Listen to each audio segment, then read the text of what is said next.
So the overview of the week for this Sunday is the book of Zechariah. Zechariah wrote in the 6th century BC, and he was a contemporary of the prophet Haggai.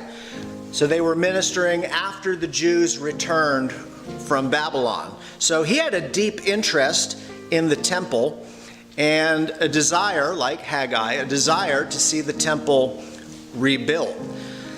Zechariah, like Ezekiel and Jeremiah, was also a priest, and no other book has more prophecy about Christ packed into such a small amount of space. Now, there are 14 chapters, but it's just packed with rich content. The theme of his prophecy is the advents of the Messiah, and I say advents plural. Of course, the Jews at that time were unaware of the two advents of Christ. They had what has been described as a telescoped view of prophecy. Just for a moment, if you can think of a mountain range, from one vantage point, you could have one mountain in front of the other, and from a distance, it just looks like one mountain. But from another angle, you can see that there's two mountains. So it is with the advents of Christ. So Zechariah wrote of the first advent, for example, in chapter 9, where he speaks of the triumphal entry on Palm Sunday. And then in chapter 11, he speaks of Christ's betrayal for 30 pieces of silver.